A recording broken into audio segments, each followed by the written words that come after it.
Diana wanted to know everything about the sweet boy's life when she saw that he had only one leg. What she learned made her want to follow her heart and make a big decision. Diana was not sure if getting on a crowded bus was a good idea. But it was the only choice because the next bus was coming 20 minutes later. She didn't have a lot of energy in her 80-year-old knees to stay standing for the whole bus ride to the fair, but a part of her was hopeful. Maybe someone will make room for this old hag, Diana thought as she got on the bus. Diana wasn't happy with the first leg of her journey. After all, the local monthly fair was the only time she really got to see other people in the whole month. Instead, she was instantly overwhelmed by the number of people on the bus. She instinctively held on to her purse, even though it didn't have a lot of cash in it. There weren't any happy faces. People were so focused on their phones that they didn't notice the 80-year-old who was stumbling by looking for an empty seat. Look at all of these zombies, Diana thought. How can I expect kindness in today's world? They are all just. Ma'am, you can have my seat, a young boy said, interrupting Diana's rant. Diana looked at the boy smiling at her with a warmth she didn't see much of in the world anymore. She was so happy with the boy's kindness that she didn't notice him struggling to get up from his seat. People stared when they saw the boy put himself on his crutch and step into the aisle.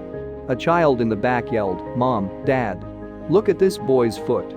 That's when Diana saw it, and she felt her heart melt. The boy who helped her only had one leg, but he did it anyway. Kindness often creates stronger bonds than blood. "Oh, I didn't realize," Diana patted the child on the head. "Please sit down." "I'll be." "Sit down." "I'll be." "No, ma'am, I'm perfectly fine. You need to give those feet a break. Please, I'm pleading." Diana was touched by the boy's unpretentious kindness. She wanted to politely refuse again, but the boy was already waiting to see her sit down. "All right, but only if you agree to tell me everything about yourself, young man." It was a long ride to the fair, but Diana was moved as she heard bits and pieces of the boy's life story. "My name's Ethan. I live with my mom and grandmother in Springville. You look a lot like my grandma Sue. But she has been bedridden for the past 3 years. She used to tell me stories and sing me songs all the time. But my mom says that grandma has lost her voice for good, so now I read and sing to her instead.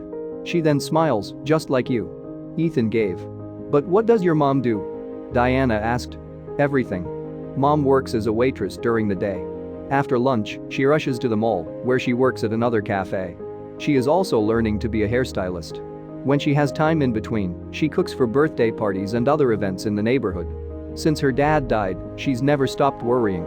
And I am number 1 on the list. I try to help her with chores and groceries, but she always tells me not to do her work. She won't even let me tutor on the weekends to help her make money. Like today, when I had some free time, I offered to help get ready for a birthday party this evening. But mom gave me a few dollars and kicked me out of the house, telling me to go have a childhood."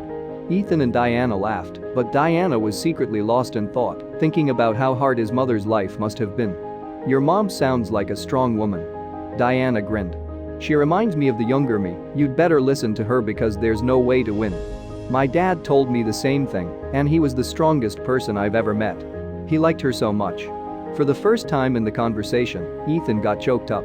Diana held his arm gently to calm him down. She knew there was a terrible tragedy behind the boy's pain. "It's all right, Ethan. You don't need to talk about it now. Come on, our stop is almost there." Diana and Ethan helped each other get down and then walked to the fair. They went to different booths, laughed as people bought overpriced trinkets, and finally got some ice cream. After walking around for 2 hours, the two people were exhausted as they took the bus back home.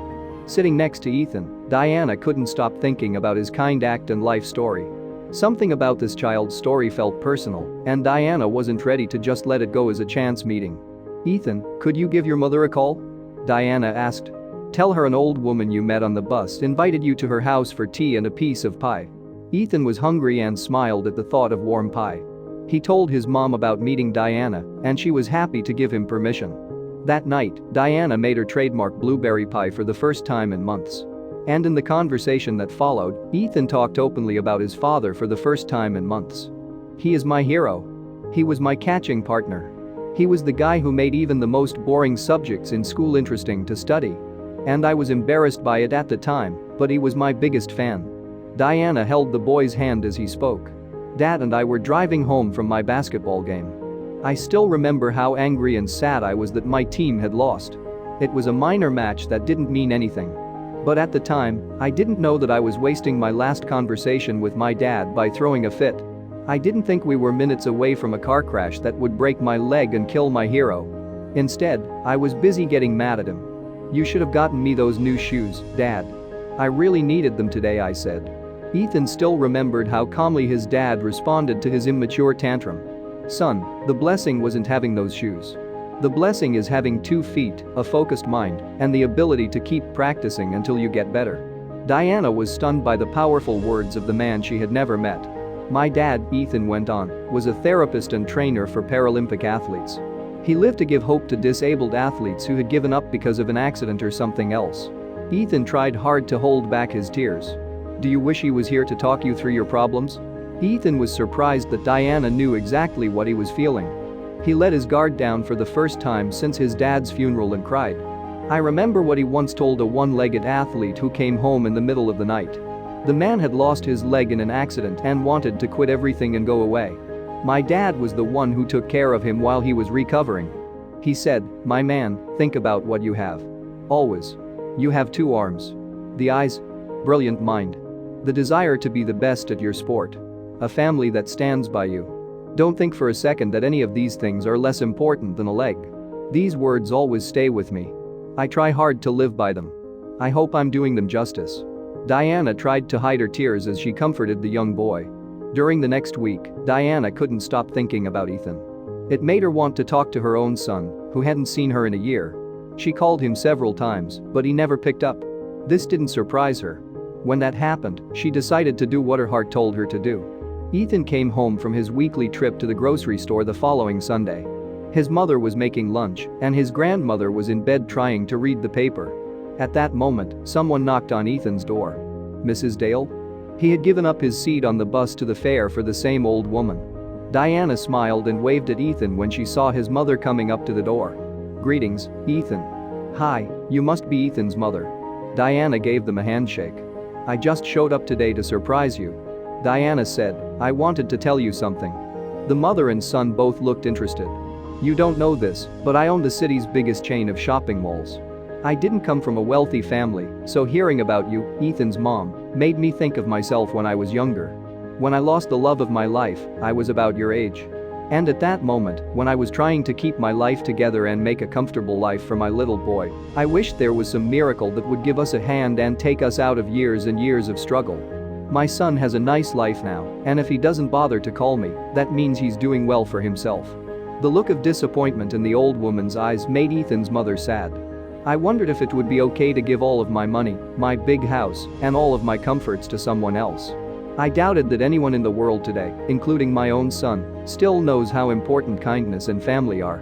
Before I met your son, I wasn't sure. So, I've decided to be the miraculous helping hand I prayed for when I was younger. I want to help you get your lives back on track. Ethan, I want you, your mom, and your grandma to move into my 3-story house and make it your home. This tiny place where you live and struggle to make ends meet doesn't deserve to hold your dreams and hopes. Move in with me, and I'll take care of everything you need. Start from scratch. And yes, I will selfishly keep any feelings of belonging and love I get in return. I don't want anything else anymore." It took a while, but Ethan's mom finally agreed to start over with her small family.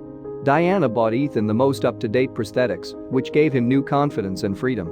Diana remembered how happy it was to have a loving family through Ethan, his mother, and his grandmother, who became her best friend. Nothing could stop them from being happy, not even Diana's son coming back after 3 years. The son wasn't there to see how Diana was doing, he was there to take her house. Diana didn't think twice about calling the police on her son, who had only come back to get her money. "My family lives with me already," she told him. "I don't know you anymore," and then shut the door in his angry face. Ethan's beautiful new home, where his 2 beloved grandmothers now lived, was filled with lots of love, laughter, and time spent together. When Diana had to leave, she left him the house, which is worth $1.7 million, as one last miracle.